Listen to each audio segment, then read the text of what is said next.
আসসালামু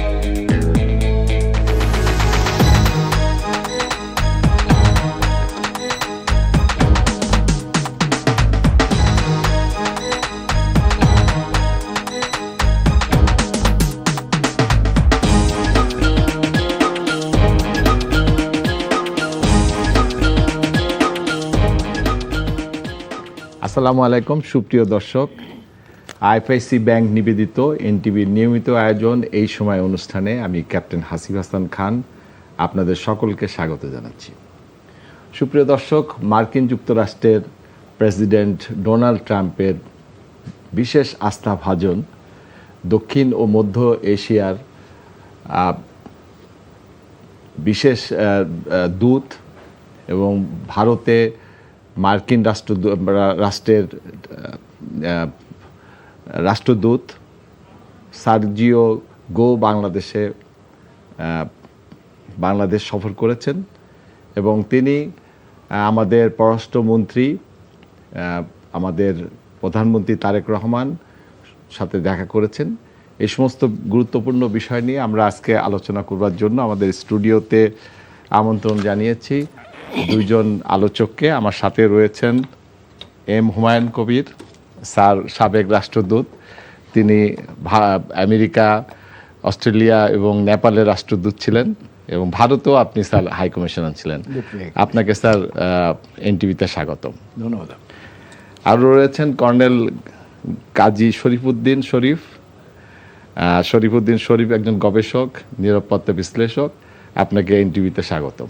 ধন্যবাদ স্যার। প্রথমে আমরা আপনাকে সাথে নিয়ে আলোচনা শুরু করি স্যার।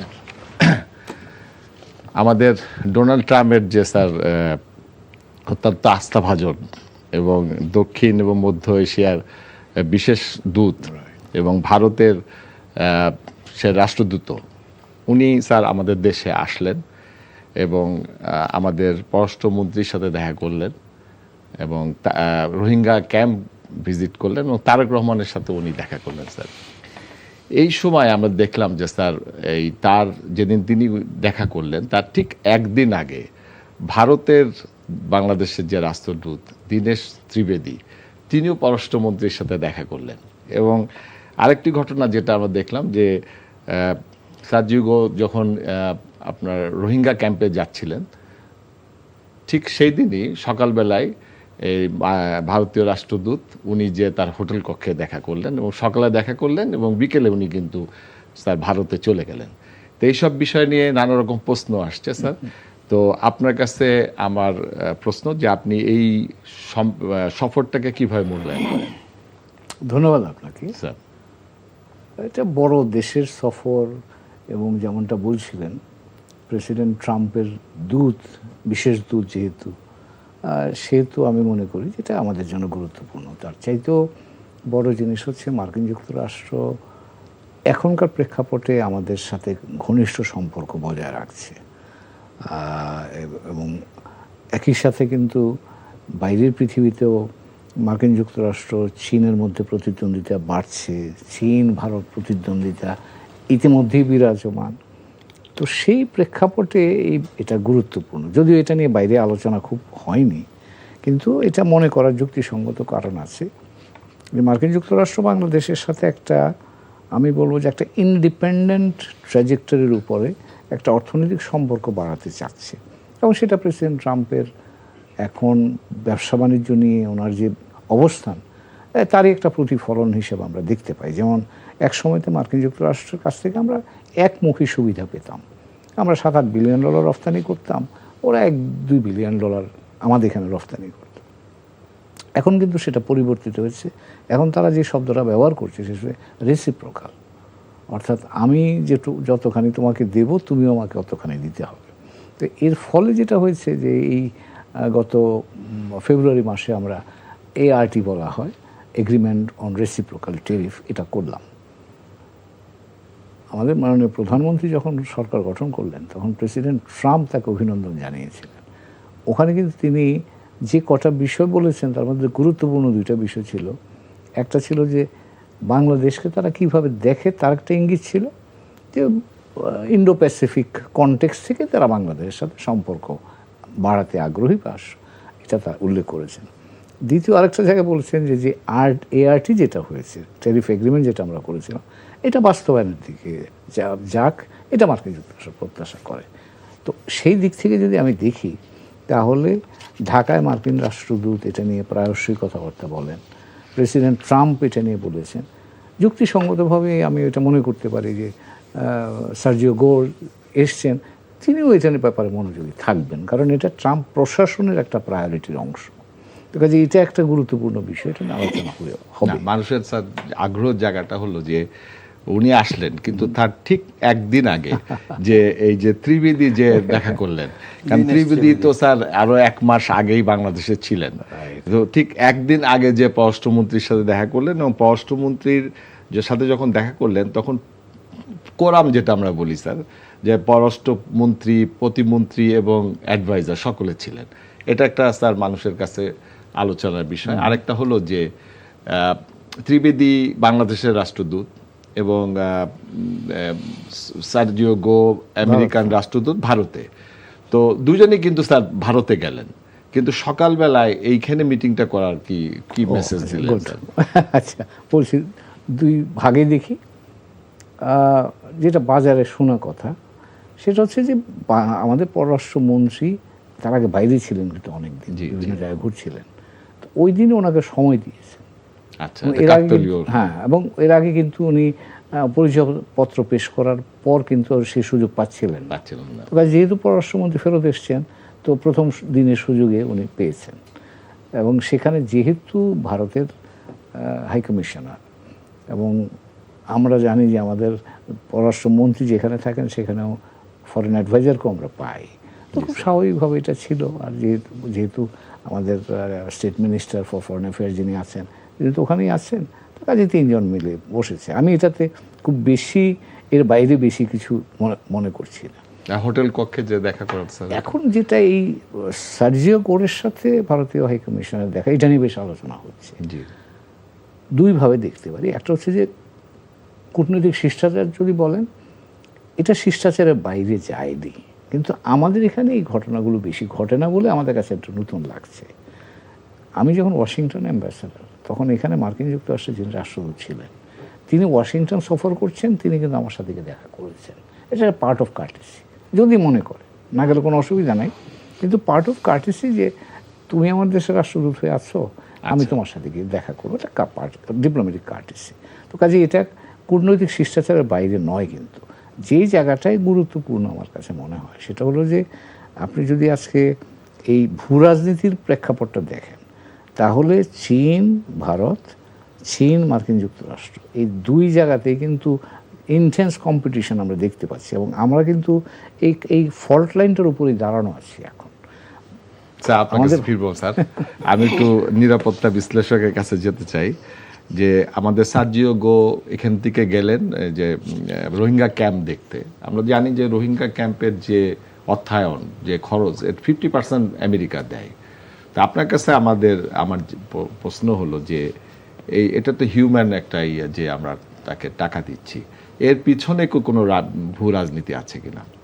ধন্যবাদ কর্তৃপক্ষকে, ধন্যবাদ আমার বিজ্ঞ সহ আলোচক দক্ষ কূটনীতিক। It's a very important and challenging question. প্রথমেই আসে সার্জিও গোর। উনি একজন বিশেষ প্রতিনিধি ডোনাল্ড ট্রাম্পের, বিশ্ব মোড়ল আমেরিকার প্রেসিডেন্ট ডোনাল্ড ট্রাম্পের বিশেষ প্রতিনিধি। এই সার্জিও গোর জীবনে প্রথম যাত্রা শুরু করে একজন বিজনেসম্যান, তারপর ছিলেন politician. For the time he was part off white হাউসের রাষ্ট্রপতির উইংয়ের একজন কর্মকর্তা।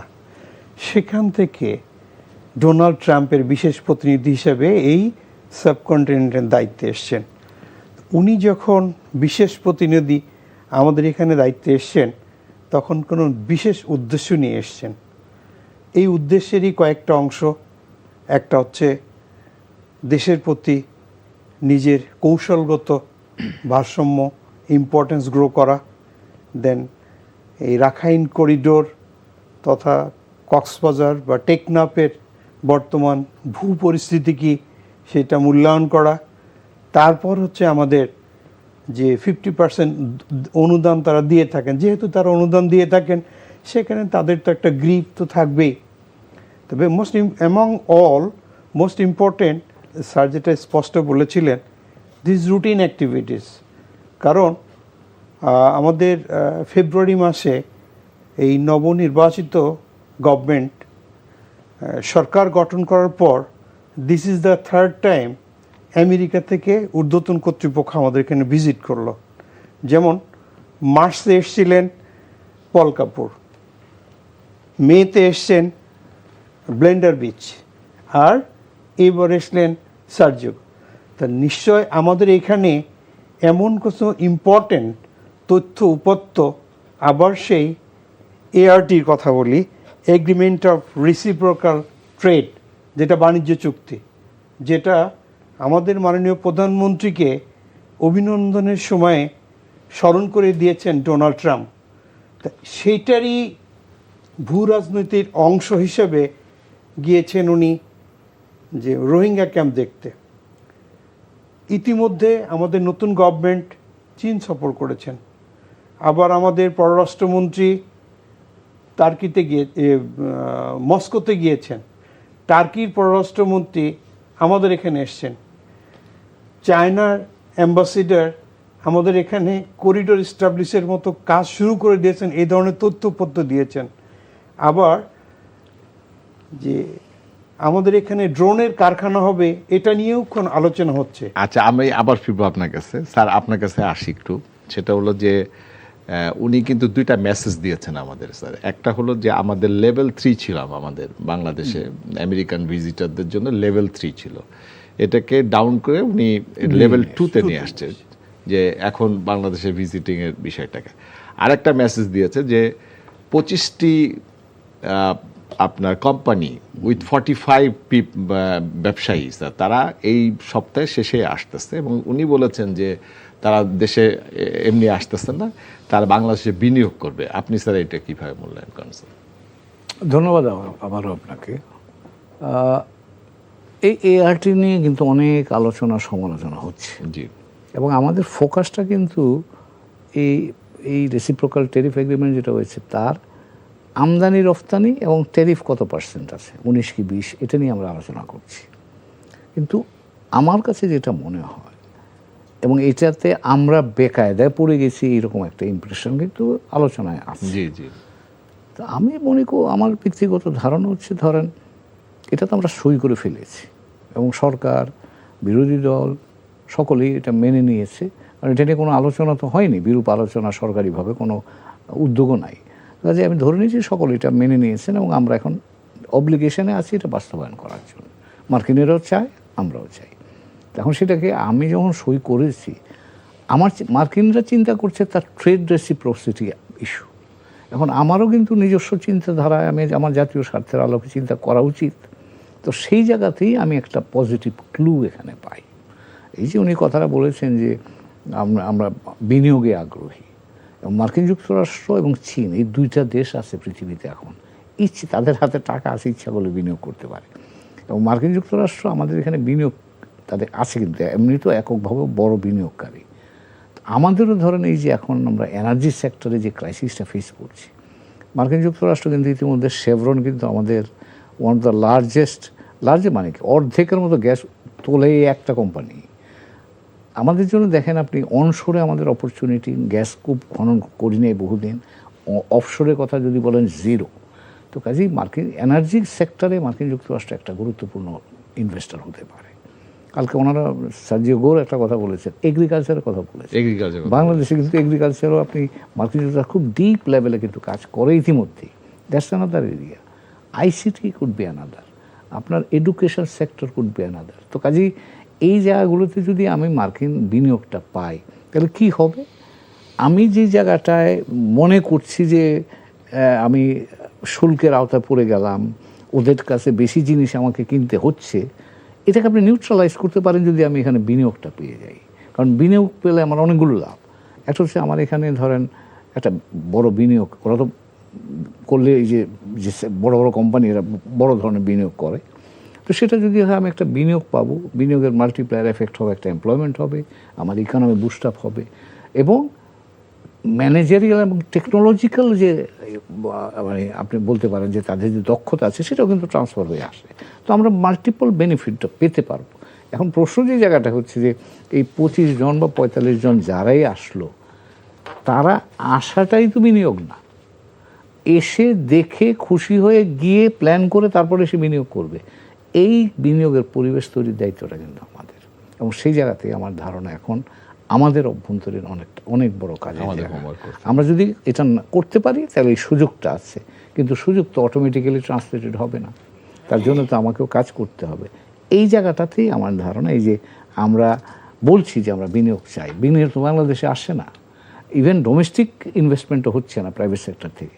তো কাজেই এই জায়গাটায় আমাদের কাজ করলে private sector and foreign direct investment দুটোই আমাদের এখানে আসবার সম্ভাবনা আছে বলে আমি মনে করি। কর্নেল সাহেব, আপনার কাছে আসি। আপনি বলছিলেন, আমি দেখেছি, বলেছে যে আপনি ড্রোনের কথা বলেছেন, তুরস্কের কথা বলেছেন। হ্যাঁ, তুরস্কের সাথে আমরা দেখছি যে বাংলাদেশে তথ্য প্রযুক্তি হ্যান্ডওভার সত্ত্বে, যে তারা প্রযুক্তি হ্যান্ডওভার করার সত্ত্বে, তা আমরা একটা বাইরাক্তার ড্রোন তৈরি করার একটা পরিকল্পনা আমরা করছি। এই বাইরাক্তার ড্রোন কি আমাদের আকাশ কিংবা আমাদের সীমান্ত পাহারা দিতে পারবে কিনা? ধন্যবাদ। বাইরাক্তার ড্রোনটা এই মুহূর্তে এটা পরীক্ষিত ড্রোন, সাধারণত সার্টেন টাইম পর্যন্ত ফ্লাই করতে পারে, but Bayraktar out of 24 hours 20 hours they can fly.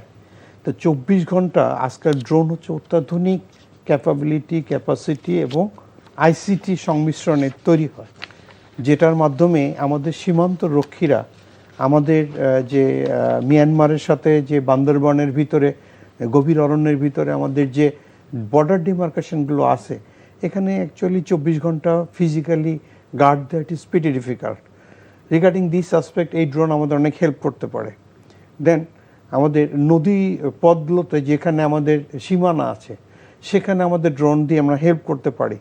এই ড্রোনের ক্ষেত্রে অত্যাধুনিক সিস্টেমে যেটা আমরা পেয়েছি যে এখানে ফিউজ অ্যাড করে আমরা আমাদের ইনিশিয়াল রিপোর্টটা যে কোন দিকে যাচ্ছে, আমাদের টোটাল যে মিলিটারি টার্মিনোলজি ইউজের ক্ষেত্রে বা ওয়ার ব্রেকআউটের যে প্রিলিম অ্যাডভাইসগুলা, তো এগুলো আমরা এই ড্রোন থেকে পেতে পারি।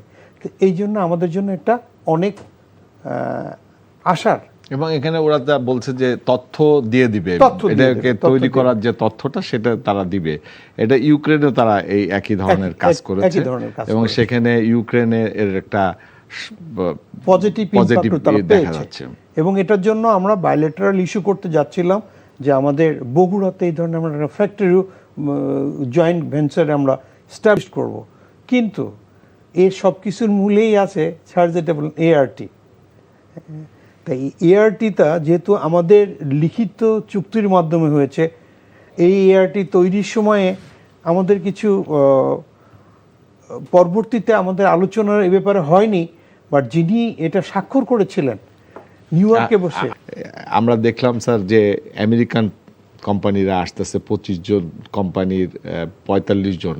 এর আগে স্যার আমরা দেখেছি জাপানের থেকে একটা প্রতিনিধি দল আসছে, তারাও প্রধানমন্ত্রীর সাথে দেখা করেছেন এবং তারাও বলছেন যে বাংলাদেশে তারা বিনিয়োগ করবেন। স্যার এটা বিষয়ে আপনি যদি একটু। এটা তো বটেই, কারণ আমাদের ধরেন জাপানিরা ওই দুইটা বড় বড় ব্রিজ করার জন্য বলছে, চাঁদপুর থেকে ওইদিক বরিশাল, তারপরে বরিশাল থেকে ভোলা, ওই রকম দুইটা বড় বড় ব্রিজেও তারা আগ্রহ প্রকাশ করেছে। তো বাংলাদেশের অর্থনীতি যেহেতু বর্ধিষ্ণু, এখানে সকলেই জানে যে এখানে ইনভেস্ট করলে কাজে আসবে এবং তারা আগ্রহী, এবং অনেকগুলো জায়গাও তো সেক্টরও আছে যেখানে আমরা ইজিলি করতে পারি। ইনফ্রাস্ট্রাকচার একটা মেজর সেক্টর, তো সেখানে চাইনিজরা কাজ করে, জাপানিরাও কাজ করে, আমেরিকানসরা যা বললাম। এনার্জি সেক্টরে তারা ইচ্ছা করলেই যদি আমরা সেই সুযোগটা তৈরি করতে পারি তাহলে that could be an opportunity. Agriculture বিরাট একটা এরিয়া যে কাজ হচ্ছে, শিক্ষা একটা। জাপানিদের স্যার একটা জায়গা, যেটা তাদের একটা বড় ইনভেস্টমেন্ট হয়েছে স্যার মাতার বাড়িতে, ডিপসি হচ্ছে স্যার, এবং ওরা ওখানে একটা আপনার বিশাল এলএনজি টার্মিনাল তৈরি করতেছে, এবং তাদের যে উদ্দেশ্য সেটা হলো যে বড় মাদার ভেসেল তারা ওখানে আনবে এবং ওখানে যে আমাদের জাপানি যে ইন্ডাস্ট্রিগুলো ওখানে ডেভেলপ করতেছে তারা ওই সেটাকে ব্যবহার করবে। গ্যাস না বাংলাদেশ যদি নাও থাকে দে উইল অ্যারেঞ্জ। তো এইটাকে অনেকে বলছে স্যার যে বঙ্গোপসাগরে চীনের যে অর্থনৈতিক প্রভাব সেটাকে তারা কাউন্টার করার জন্য, কারণ আমেরিকা এবং জাপান দুইজনই কিন্তু sir free and open Indo Pacific পক্ষের সাথে জড়িত। স্যার এটা আপনার কাছে এখানে দুটো জিনিস আছে। একটা হচ্ছে মার্কিন যুক্তরাষ্ট্র ইন্দো প্যাসিফিক স্ট্র্যাটেজি যেটা আছে তার মধ্যে এটা কিন্তু জাপানেরই আইডিয়া। 2007 সালে জাপানেরই প্রথম আইডিয়াটা মানে চালু করে, তারপর থেকে মার্কিন প্রেসিডেন্ট সেটা 2017 সাল থেকে এই ইন্দো প্যাসিফিক স্ট্র্যাটেজিটা ফর্মুলেট করে। জাপানের কিন্তু আরেকটা আছে ওখানে, সেটা হচ্ছে বিগ বি বলা হয়। এই অঞ্চলে ভারত মহাসাগর অঞ্চলে জাপান বড় বড় ইন্ডাস্ট্রি, যোগাযোগ ব্যবস্থা এটা করার জন্য তাদের একটা বিগ বি প্ল্যান আছে এবং সেটা আপনি সঠিক বলেছেন। এই প্ল্যানটার উদ্দেশ্য হচ্ছে চায়নাকে নিউট্রালাইজ করা বা চায়নার পাশাপাশি তারাও যাতে কাজ করতে পারে। চায়নার বিআরআই আছে, ওদের বিগ বি আছে, আমেরিকানদের আইপিএস ইন্দো প্যাসিফিক স্ট্র্যাটেজি আছে। এগুলি সবই বড় বড় পরিকল্পনা। তো কাজেই আমি খুব আশ্চর্য হব না জাপানিরা যদি এখানে মাতাবাড়িতে বিনিয়োগ করেছে। আরও একটা জায়গায় বিনিয়োগের জন্য তারা কিন্তু চেষ্টা করছে, সেটা হচ্ছে এই বাংলাদেশের পূব দিকে তারা কিন্তু বিলিয়নস অফ ডলার ইনভেস্ট করার জন্য এই উত্তর পূর্ব ভারতে নর্থ ইস্ট যেটা আছে ইন্ডিয়ান, ওইটার সাথে সাউথ ইস্ট এশিয়া কানেক্ট করবার জন্য কিন্তু তারা একটা গত কিছুদিন ধরে চেষ্টা করছে। এই কদিন আগে জাপানি প্রধানমন্ত্রী ঘুরে গেলেন কিন্তু ইন্ডিয়া থেকে। তো কাজে এই প্রজেক্টটা কিন্তু জাপান এখানে বড় ধরনের বিনিয়োগে আগ্রহী এখন। তো সেখানে আমরা যদি বিনিয়োগের পরিবেশ তৈরি করতে পারি তাহলে জাপানি বিনিয়োগ আমরা পেতে পারি। তবে আমাদের যে জায়গাটা সাবধান থাকতে হবে সেটা হচ্ছে যে তাদের বড়দের প্রতিদ্বন্দ্বিতা আছে, আমরা যেন সেই প্রতিদ্বন্দ্বিতা না ঢুকে যাই। প্রতিদ্বন্দ্বিতার নিচে থেকে যদি আমরা কাজগুলো করতে পারি তাহলে আমরা বেনিফিটেড হতে পারবো। কিন্তু ওর মধ্যে ঢুকলে তখন কিন্তু আমাদের জন্য এটা ম্যানেজ করা কঠিন হয়ে যাবে। কারণ ধরেন জাপানও আমাকে জিজ্ঞেস করে কিছু করবে না, চায়নাও আমাকে জিজ্ঞেস করে করবে না, মার্কিন যুক্তরাষ্ট্র জিজ্ঞেস করে করবে না, তখন আমরা ঝামেলায় পড়বো। তো কাজেই আমাদের যেটা করতে হবে সকলের সাথে ইন্ডিপেন্ডেন্ট রিলেশনশিপ মেনটেন করে রাডারের নিচে আমার থাকতে হবে, যেখানে কনফ্লিক্টের মধ্যে আমরা না যেন ঢুকে যাই। আমি একটু নিরাপত্তা বিশ্লেষকের কাছে আসি। আপনি বলছিলেন যে আমাদের ড্রোনের বিষয়টা, এছাড়াও আমরা একটা গুঞ্জন শুনছি যে তুরস্কের কাছ থেকে আমরা আরও অনেক কিছু অস্ত্র সরঞ্জাম আমরা কিনেছি। এই বিষয়ে আপনি? ধন্যবাদ। কেনাকাটার ব্যাপারে কোনো একটা ইন্ডিপেন্ডেন্ট দেশের সঙ্গে অতি আতিথেয়তা, অতি সখ্যতা মোটে কাম্য নয়। কারণ এটা দিয়েই পরে স্যাংশন বা তারা চোখ উল্টিয়ে ফেলে প্রয়োজনীয় তাগিদে। তো regarding this aspect, this is very important. একটা হচ্ছে পলিটিক্স, একটা হচ্ছে জিও পলিটিক্স। জিও পলিটিক্সের ব্যাপারে যে আমেরিকার প্রাক্তন পররাষ্ট্রমন্ত্রী হেনরি কিসিঞ্জার একটা বই লিখেছেন ডিপ্লোম্যাসি, যেটাকে বলা হয় বাইবেল অফ ডিপ্লোম্যাসি। তো সেখানে স্পষ্ট বলা হয়েছে স্থানকাল পাত্র হিসেবে ডিপ্লোমেট চেঞ্জ হয়। যেমনটি আপনি টার্কির কথা বললেন, তুরস্ক কয়েকদিন আগে নেটো সম্মেলন হয়েছে, ইনক্লুডিং ডোনাল্ড ট্রাম্প। নেটো সম্মেলনের পরে যখন সবাই দেশে দেশে গেছে প্রত্যেকটা একটা করে পিস্তল দিয়ে দিয়েছেন। তা এটা আর এক ডিপ্লোম্যাসি। আবার কিছু কিছু দেশ মানে ডেড বডি বা অনুষ্ঠান নিয়ে ডিপ্লোম্যাসি করে। যেমন ইরানের খমেনি যখনের আনুষ্ঠানিকতা চলতেছিল তার দাফন কাফনের, একটা দেশ যখন গিয়েছে লাশ কাছে হৃদ দেওয়ার জন্য, তখন একটা কোরআনের উদ্ধৃতি দেওয়া হচ্ছে। That is one kind of diplomacy. তো সেই যে মার্কিন পররাষ্ট্রমন্ত্রী হেনরি কিসিঞ্জার, উনি স্পষ্ট একটা বই লিখেছেন যে the hubris syndrome, Bush Blair and intoxication of power. এটা হচ্ছে আমেরিকা এবং ব্রিটিশকে 100 বছরের ব্র্যাকেটে নিয়ে সেখানে 26 জন প্রধানমন্ত্রী এবং আমেরিকার 18 জন প্রেসিডেন্টকে নিয়ে উনি এটা লিখেছেন। লিখে যে তথ্য আমরা বারবার পাচ্ছি যে আমাদের কোনো চিরস্থায়ী মিত্র নাই, আমাদের কোনো চিরস্থায়ী শত্রু নয়। দেশ বা রাষ্ট্রের স্বার্থ যেখানে বেশি আমরা তাদের সঙ্গে থাকব। তা তাদের সঙ্গে থাকতে গেলে আমাদের আয়তনের দিক দিয়ে আমরা একটু ছোট হতে পারি, জনসংখ্যার দিক দিয়ে আমরা অনেক বেশি। আবার ইরান জনসংখ্যার দিক দিয়ে কম, কিন্তু আমেরিকার সাথে তারা কম্পিটিশনে অনেক এগিয়ে আসছে, কারণ তারা অস্ত্র সক্ষমতার দিক দিয়ে অনেক এগিয়ে গেছে। তা আমরা এখন জনসংখ্যার দিক দিয়ে অনেক যেহেতু বেশি আছি, টোটালি ব্যালেন্সিং পাওয়ারের জন্য যদি টার্কির কাছ থেকে আমরা যে অস্ত্রগুলো পাই, টার্কি ন্যাটো অন্তর্ভুক্ত একটা দেশ, যে কোনো একটা অস্ত্র কেনার পরে সবচেয়ে বেশি ইম্পর্টেন্ট হচ্ছে পরবর্তীতে মেনটেনেন্সের সময় অস্ত্র গোলা বারুদের। তো রিগার্ডিং দিস অ্যাসপেক্ট এটা very positive signal for Bangladesh. Sir আপনার কাছে ফেরত আসি স্যার, আপনি বলছিলেন যে আমাদের বিনিয়োগের পরিবেশ, তো আমরা দেখছি স্যার আমেরিকান বড় বড় কোম্পানি তারা বলছেন যে তারা বাংলাদেশে আসতেছে বিনিয়োগ করার জন্য এবং এখানে কলকারখানা তারা তৈরি করবে, জাপানিরাও আসতে যাচ্ছে স্যার।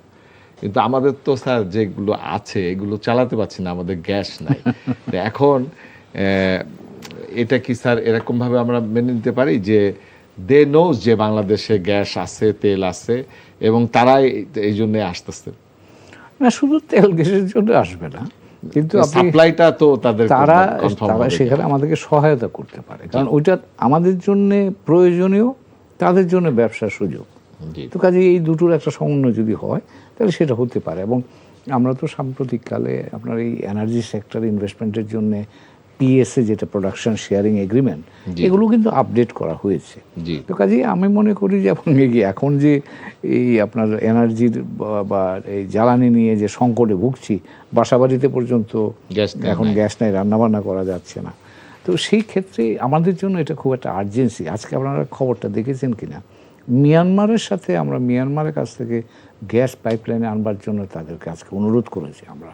তো মিয়ানমারের কাছে অনুরোধ করা মানে আপনি বুঝতে পারছেন, রোহিঙ্গা ইস্যু নিয়ে আমরা তাদের সাথে এত টানা হেঁচার মধ্যে আছি, তার মধ্যে আমরা রিকোয়েস্ট করতে হচ্ছে, কারণ আমার গ্যাসের ক্রাইসিসটা খুব ডিপ। এবং সেই ক্ষেত্রে যদি কেউ আমাকে সহায়তা করে তাহলে that's welcome. Sir 5 TCF gas আমাদের সালা ভুলায় পড়ে আছে স্যার। 5 TCF আপনার ট্রান্সমিশন লাইন তো স্যার 205 মিটার শুধু একটা পাইপ লাইন। আমরা স্যার ওই যে কর্ণফুলী নদীর নিচে দিয়ে, কর্ণফুলী নদী ইজ অ্যাজ লাইক আমাদের সি, সেখানে যে আছে ওখান থেকে আমরা স্যার ট্যানেল বানিয়েছি স্যার। আর 5 TCF গ্যাস ভোলাই আছে স্যার। 205 কিলো পাইপলাইন করলে এটা স্যার ন্যাশনাল গ্রিডে আনা যেত। ঢাকা এই সাইড দিয়ে 175 কিলো, খুলনা হচ্ছে 150 কিলো গিলে আমাদের ওখানে ইস্টাবলিশ করতে পারছি। তা রিগার্ডিং দিস অ্যাসপেক্ট ওইখানে মাত্র 3টা চালু আছে, আর বাদবাকি যে আরও 7টা যেটা এখন ইস্টাবলিশ করা হয় নাই, এই 5 TCF গ্যাস যদি আমাদের ন্যাশনাল গ্রিডে যোগ করতে পারে, যদি এই ইন্ডাস্ট্রিগুলো যদি ভোলাতে আমরা তৈরি করতে পারি, তাহলে আমাদের এই মালয়েশিয়ার যেমন পুত্রজায়াতে রাজধানী করা সম্ভব, ঢাকা থেকেও রাজধানী পুত্রতে ওখানে গিয়ে সম্ভব। কারণ জ্বালানি সংকট মোটেই নাই, ন্যাশনাল গ্রিড এবং ইন্ডিপেন্ডেন্ট জ্বালানি যদি ভোলাতে চলে যায়, তাহলে আমাদের নিজ দেশের ভিতরে নতুন একটা সিঙ্গাপুর ইস্টাবলিশ করা সম্ভব। যদি স্যার আমরা রামপাল যে বিদ্যুৎ কেন্দ্রটা করলাম স্যার, এই রামপাল বিদ্যুৎ কেন্দ্রটা যদি আমরা ওখানে না করে এটা ভোলাই করতাম, তাহলে ভোলা কিংবা স্যার পায়রা বিদ্যুৎ কেন্দ্রটা যদি আমরা ভোলাই করতাম, তাহলে সেখান থেকে আপনি গ্যাস বিদ্যুৎ আনতে পারতেন আমাদের ন্যাশনাল গ্রিড। কিন্তু আদানির কাছ থেকে তখন স্যার আপনার এই বিদ্যুৎ কেনা লাগতো না। এবং এগুলো সবই কয়লা কেন্দ্রিক, তখন তো না, আমি তো কয়লা কেন্দ্রিক করেছি স্যার। যদি আমি কয়লা কেন্দ্রিক না করে এটাকে ভোলাই করতাম, ভোলাই যদি করতাম, তাহলে ওখান থেকে বিদ্যুৎ যদি তৈরি করতে পারতাম, তাহলে আদানির কাছ থেকে আপনার বিদ্যুৎ কেনা লাগতো না। কিন্তু সেটা আপনি বলেছেন, কিন্তু তখন যখন এই গ্যাস আসে এবং যখন এই প্রকল্পগুলো হাতে নেওয়া হয়, ততক্ষণ পর্যন্ত গ্যাস আবিষ্কারের কাহিনীটা কোথায় ছিল? এটা তো 1955 তো আমরা গ্যাস প্রথম পেয়েছি। এই ভোলা গ্যাস স্যার 95 সালে পেয়েছি। এবং ভোলা গ্যাসটা যদি আমরা না এনে আমরা এলএনজি থেকে চলে গেছি স্যার, এলএনজিতে যে আমদানি নির্ভর হয়েছি। আবার এখন আপনি বলছেন যে আমরা বার্মার থেকে গ্যাস আমদানি করার হ্যাঁ, চেষ্টা আজকে করতেছে। পত্রিকায় খবর দেখলাম। জি, আমরা অনুরোধ Whereas করেছি। আমাদের গ্যাস কিন্তু পড়ে রয়েছে 5 টিএফসি গ্যাস পড়ে রয়েছে। না, এখন এটা- এবং এইটা স্যার আরো একটু তথ্য আপনাকে দিই, এটা হলো বাপেক্স পেয়েছিল। বাপেক্স পাওয়ার পরে দিদেন সরকার রাশিয়ান একটা কোম্পানিকে এনে এটাকে উঠানোর দায়িত্বটা দিয়েছে। গ্যাসপ্রম। হ্যাঁ, কিন্তু সবচেয়ে জটিল বিষয়টা হলো গ্যাসটা আবিষ্কার করা। যেহেতু বাংলাদেশে বাপেক্স এটা আবিষ্কার করছে, বাপেক্স কিন্তু এটা উঠাতে পারতো, কিন্তু আমাদের দুর্ভাগ্য যে স্যার আমরা এই কেনাকাটার মধ্যে চলে যেতে চাই।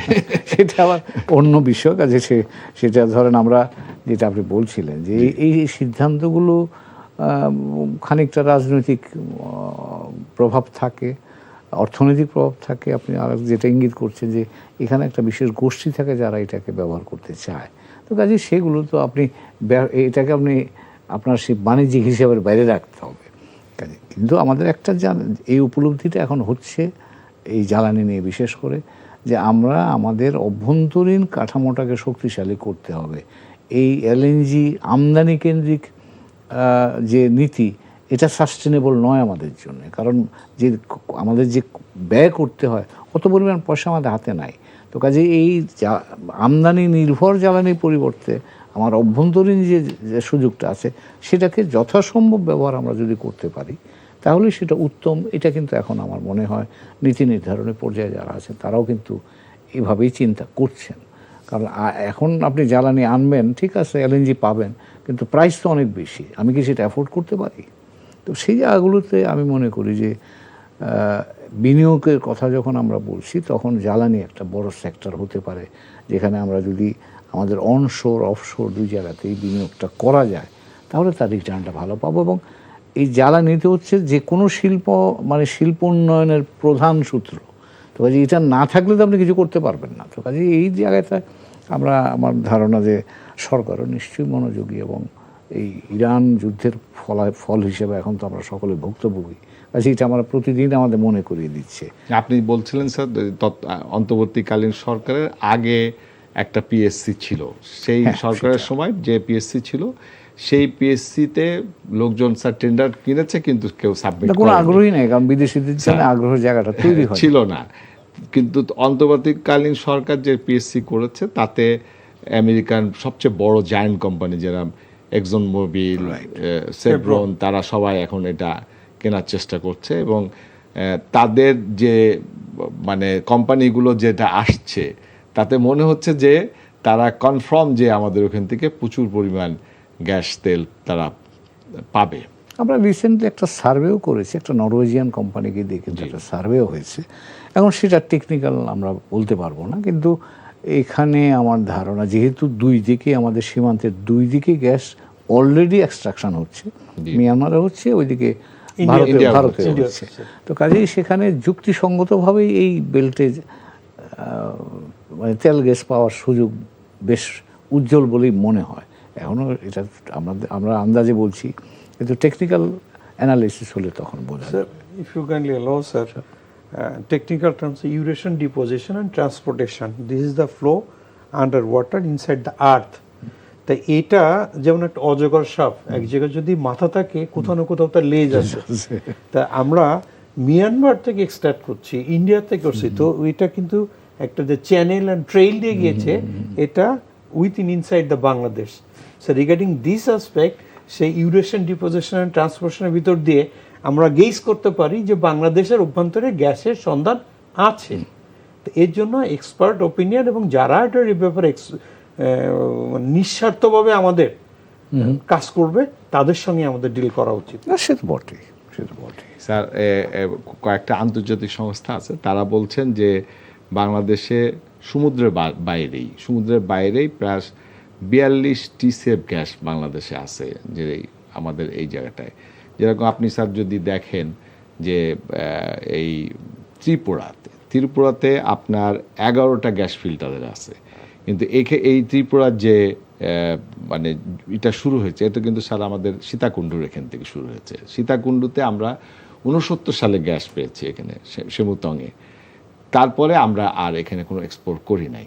না করাতে ওরা যে ত্রিপুরাতে এক্সপোর্ট করেছে সেখানে তারা আমাদের এই অংশের থেকে অনেক ছোট জায়গা, সেখানে তারা 11টা গ্যাস ফিল্ড পেয়েছে।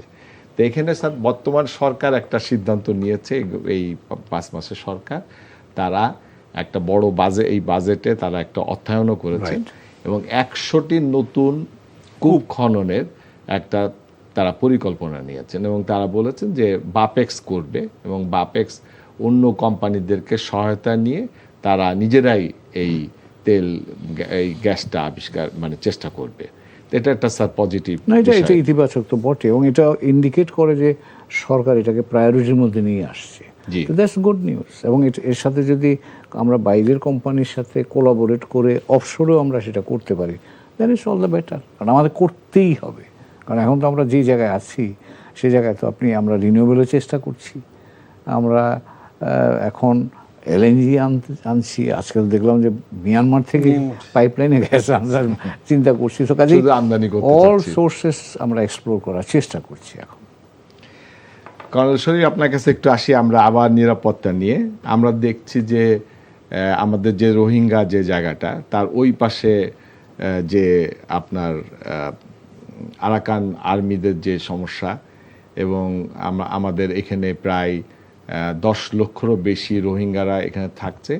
এই রোহিঙ্গার সমস্যা যদি সমাধান না হয়, তাহলে এইটা যদি অন্য দিকে টার্ন নেয়, তাহলে সেখানে আমাদের সেনাবাহিনী, আমাদের যে নৌবাহিনী আছে, তাদের কিভাবে আপনি রেডি? ধন্যবাদ। স্বাধীন সার্বভৌমত্ব দেশ রক্ষা করার জন্য যে প্রতিরক্ষা বাহিনী সবসময় কাজ করে যায়, তো সেনাবাহিনী, নৌবাহিনী, বিমান বাহিনী এটা প্রতিরক্ষা বাহিনীর অংশ। ইদানিং ল্যান্ড ফোর্স যেটা BGB, border guard, they are also in crisis মোমেন্টের হেল্পিং। তো এইটার দৃষ্টিকোণ থেকে যে এত দ্রুত সমস্যার সমাধান হয়ে যাবে এমনটি ভাবা সঠিক না। এই মুহূর্তে আমাদের এখানে প্রায় 11 লক্ষ রোহিঙ্গা আছে এবং আমরা যে পট পরিবর্তন দেখতে পাচ্ছি মিয়ানমারের সাথে, এই পটবটি পরিবর্তনের পরে যেমন ইন্টিম গভর্নমেন্ট যখন এসেছিল তখন ওনারা ভাবছিলেন যে খুব তাড়াতাড়ি মনে হয় একটা কিছু রোহিঙ্গা সমস্যার সমাধান হয়ে যাবে, আদারওয়াইজ ইট ইজ রং। দেন তারপরই যে আজকের পররাষ্ট্র মন্ত্রী খলিলুর রহমান সাহেব তখন যে ডিফেন্স অ্যাডভাইজার হিসেবে যে একটা রোহিঙ্গা করিডোর, এবং রোহিঙ্গা করিডোরকে তখন উনি আখ্যায়িত করতে চেয়েছিলেন যে নট রোহিঙ্গা করিডোর, মানবিক করিডোর। রিগার্ডিং দিস অ্যাসপেক্ট দি দেন এবং প্রেজেন্ট সেনাপ্রধান একটু একটা কঠোর কথাই বলেছিলেন, নো ব্লাডি করিডোর। হ্যাঁ, তো রিগার্ডিং আমাদের এই যে রোহিঙ্গা আসছে, তারা আমাদের স্বাধীন সার্বভৌমত্ব দেশের ভিতর আছে, তারা মিয়ানমারের নাগরিক। দ্যাট ডাজন্ট মিন যে তারা আমাদের এখানে থেকে তারা মিয়ানমারের পক্ষে কাজ করবে। গতদিন যখন এই সার্জি গৌড় গিয়েছিলেন তখন কিন্তু এই ক্যাম্পে মিয়ানমারের লোকজন তারা ফ্ল্যাগ হোয়েস্টিং করেছে, আমরা আমাদের দেশে ফিরে যেতে চাই। বাট এই যে সার্জিং গৌড় আমাদের বিশেষ দূত ওইখানে গিয়েছেন, এটা শুধুমাত্র এই জিও পলিটিক্সের জন্যই নয়, এটা ইন্টারন্যাশনাল পলিটিক্স এবং ন্যাশনাল সিকিউরিটি, নদীর সিকিউরিটি সব কিছু মিলিয়ে। কারণ আমাদের সবচেয়ে ইম্পর্টেন্ট অ্যাসেট হচ্ছে এই বঙ্গোপসাগর, ভারত মহাসাগর এবং প্রশান্ত মহাসাগরের সংযোগস্থল। তো যদি আমাদের ইদানিং প্রসপেক্টিভে আমরা যেটা দেখতে পাচ্ছি যে ইরানের ওখানে, ইরান উশৃঙ্খল হওয়ার পরে যে তেল, এটা ওখানে যে প্রবলেমগুলো সৃষ্টি হয়েছে, ভবিষ্যতের জন্য এই নৌপথগুলো অবস্ট্রাক্ট না হয়, প্রত্যেকেই যেন তার নিজস্ব গতি নিয়ে বিজনেস করতে পারে। তা আমাদের স্যার যে কথাটা সুন্দর করে বললেন যে কারোর সাথে বৈরিতা নয়, সকলের সাথে সুসম্পর্ক রাখতে হবে। সকলের সাথে সুসম্পর্ক কখনো ভিক্ষুক হিসেবে না, কখনো অনুকম্পার জন্য না, নিজস্ব স্টেট কার্ড। যেমন নতুন একটা গভর্নমেন্ট ক্ষমতায় এসছেন, তারা ক্ষমতায় আসা যতটুকু কষ্টকর, তার থেকে বেশি কষ্টকর হচ্ছে ব্যালেন্স করে সবার সাথে সমান সম্পর্ক রেখে সামনের দিকে এগিয়ে যাওয়া। তা আমরা চাইবো যে নতুন গভর্নমেন্ট, নির্বাচিত গভর্নমেন্ট সুন্দর করে ব্যালেন্স করে সবার সাথে সুসম্পর্ক রেখে আমরা মাথা উঁচু করে বিশ্বের বুকে বসবাস করি। স্যার, আপনার কাছে একটু ফেরত আসি স্যার। যদি আমরা যেটা পজিটিভভাবে চিন্তা করি যে যদি স্যার আমাদের ডিপসিতে গ্যাস পাওয়া গেল কিংবা তেল পাওয়া গেল স্যার, এবং আমেরিকান কোম্পানিরা বাংলাদেশে আসলো রেসিপ্রোকাল, আপনি যেটা বারবার বলছেন যে তারা তাদের সাথে আমাদের রেসিপ্রোকাল, এবং তারা আমাদের সাথে রেসিপ্রোকালে যেতে চায় গার্মেন্টসে, তাদের যদি তুলা আমরা কিনি তাহলে তারা আমাদেরকে ট্যারিফ সুবিধা দিবে, এবং আমাদের এগ্রিকালচারের বিষয়ে তারা আসতে চাচ্ছে। যদি এরকম ঘটে স্যার, তাহলে কি আমরা এই যে বৃহৎ একটা শক্তি আমেরিকা, তাকে কাজে লাগিয়ে কি আমরা এই যে ভারতের কাছ থেকে পানিটা আনতে পারি কিনা স্যার? এইটা ধরেন আপনাকে আসলে আমার মনে হয় না, কারণ মার্কিন যুক্তরাষ্ট্র নিশ্চয়ই এটাতে কথা বলতে পারে, কিন্তু ভারতের সাথে আমাদের যে বিষয়গুলো এটা দ্বিপাক্ষিক থাকাই আমাদের জন্য ভালো। না, কিন্তু স্যার এই পানিটাকে আমরা কেন দ্বিপাক্ষিক রাখতেছি, এটাকে কেন আন্তর্জাতিকভাবে আমরা নিতে পারছি না? আন্তর্জাতিক আপনি কিভাবে নেবেন? কারণ হলো যে আপনি যদি এটা আন্তর্জাতিক রিভার স্যার, এটা ঠিক আছে, কিন্তু আপনি একটা এক্সাম্পল দিই আপনাকে। কয়েকটা দেশ, এই আমরা যে পানি ব্যবহার করি বাংলাদেশে, ভারত থেকে 54টা নদী ভারত থেকে এসছে। তার মধ্যে কিন্তু নেপালের উৎপন্ন নদীও আছে, 3টা। হ্যাঁ রাইট। তারপরে ভুটানেরও আছে, চীন থেকে আসাও আছে। এখন চীন তো দেখেন বিরাট ড্যাম বানাচ্ছে, $167 বিলিয়ন খরচ করে আপনার একটা ড্যাম তৈরি করছে এখন চীন ড্যাম তৈরি করলে, চীনারা বলছে যে এটা রান অফ, মানে পানি প্রবাহমান থাকবে বিদ্যুৎ উৎপাদন করলেও, কিন্তু পানির কোয়ালিটি তো চেঞ্জ হয়। এখন আমরা কিছু করতে পারছি? তো কাজেই আপনি এই অঞ্চলে পানি ব্যবস্থাপনার জন্য আমরা, ভারত এবং বাংলাদেশ 2011 সালে আমরা রাজি হয়েছিলাম বেসিন ওয়াইজ অ্যাপ্রোচ, অর্থাৎ একটা নদীর অববাহিকা ভিত্তিক পুরা এর মধ্যে যা আছে শুরু থেকে শেষ পর্যন্ত। কিন্তু বাস্তব অর্থে তো সেটা হয় নাই। আমরা তিস্তাটা তো করতে পারলাম না, ভারত বাংলাদেশ মিলেও করতে পারলাম না। তো কাজেই এখানে নদী ব্যবস্থাপনাটা এখনও মূলত দ্বিপাক্ষিক। এই দক্ষিণ এশিয়াতে পাকিস্তান ভারত শুধু এই 60 সালে ইন্ডাস, যেটা এখন যেই নদী নিয়ে এখন সমস্যা হচ্ছে, এখানে ওয়ার্ল্ড ব্যাংক একটা মিডিয়েটর রোল প্লে করেছিল।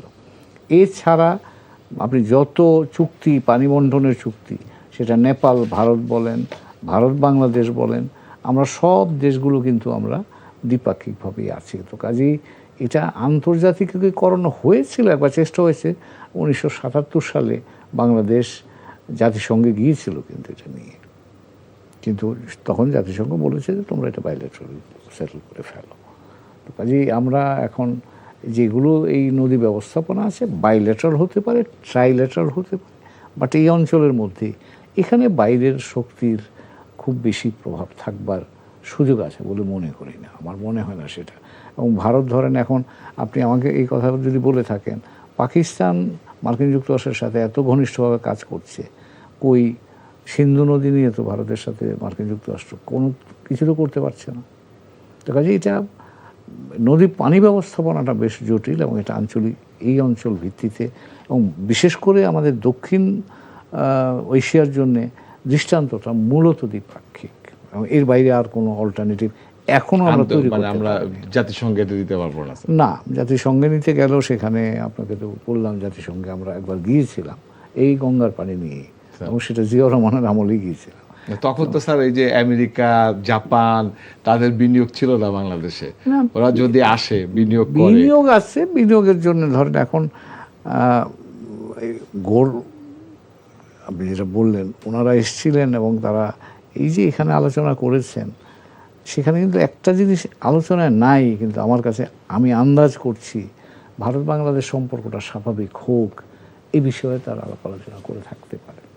তো কাজেই এখানে মার্কিন যুক্তরাষ্ট্র চায় যে ভারত বাংলাদেশের সম্পর্ক তো স্যার এক হওয়ার কোনো সুযোগ আছে। তারা যদি আমাদেরকে আমাদের পানিটা দিয়ে দেয়, আমাদেরকে যদি তারা প্রজা না মনে করে, একটা রাষ্ট্র মনে করে, তাহলে তো স্যার এটা আমরা তো সেটা বলছি যে ভারতের সাথে আমরা সম্পর্ক পুনর্বিন্যস্ত করতে রাজি আছি, সেটা সমমর্যাদা এবং চোখে চোখ এবং সমান সমমর্যাদা এবং আমাদের অধিকারগুলো মর্যাদা, রাইট, সেটা তো সেটা আমরা তো সেই ভিত্তিতেই চাচ্ছি সম্পর্ক করতে, কিন্তু তারপরেও তো সম্পর্ক এখন ধরেন একটু টানাপোড়েন আছে। তা আমার মনে হয় যে সেখানে হয়তো মার্কিন যুক্তরাষ্ট্র আগ্রহী হবে যে তারাও চায় বাংলাদেশ ভারত সম্পর্ক স্বাভাবিক হোক, এবং সেটা মর্যাদার ভিত্তিতে হবে, সমতার ভিত্তিতে হবে। আর সেটাই অন্তত আমরা চাচ্ছি। আমরা একটু স্যার, আমাদের আর সময় নাই আমাদের হাতে, আমাদের শেষ করতে হচ্ছে স্যার। আপনাদের দুইজনকেই ধন্যবাদ এনটিভিকে সময় দেওয়ার জন্য স্যার।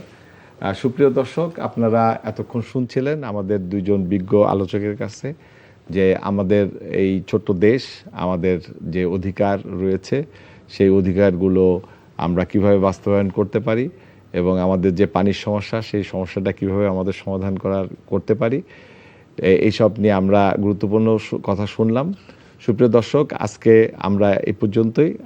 আগামীতে আবারও নতুন কোনো অতিথির সাথে দেখা হবে। ততদিন ভালো থাকবেন, সুস্থ থাকবেন, এনটিভির সাথেই থাকবেন। আসসালামু আলাইকুম।